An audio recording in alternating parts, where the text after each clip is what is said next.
السلام عليكم ورحمة الله وبركاته، وأهلا وسهلا بكم في قناة غذاؤك علاجك.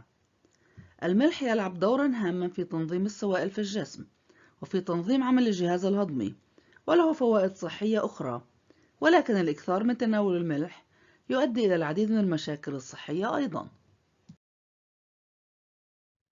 وعن ابن عباس قال: خرج النبي صلى الله عليه وسلم في مرضه الذي مات فيه حتى جلس على المنبر فحمد الله وأثنى عليه ثم قال: أما بعد، فإن الناس يكثرون ويقل الأنصار حتى يكونوا في الناس بمنزلة الملح في الطعام.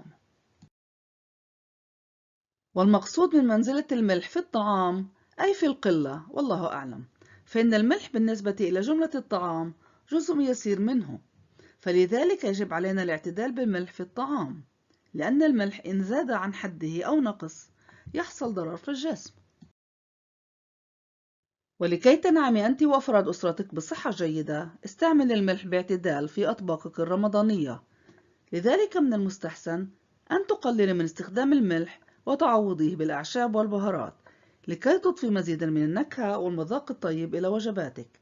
ومن المستحسن أيضا استخدام ملح طبيعي مثل ملح الهيمالايا الزهري أو ملح البحر، عوضا عن استخدام ملح الطعام التجاري الذي تم معالجته وتبييضه وتصفيته وتجريده من المعادن.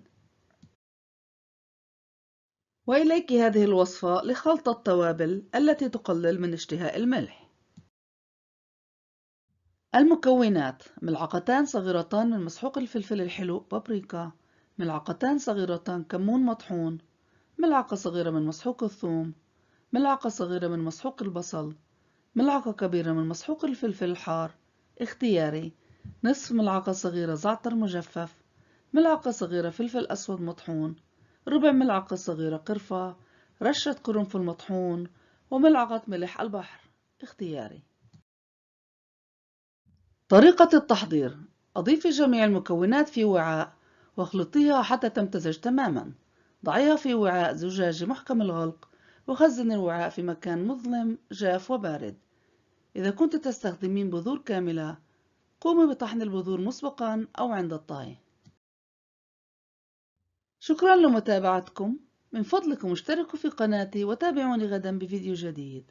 اللهم تقبل صيامنا وقيامنا وصلاتنا ودعاءنا وسائر أعمالنا.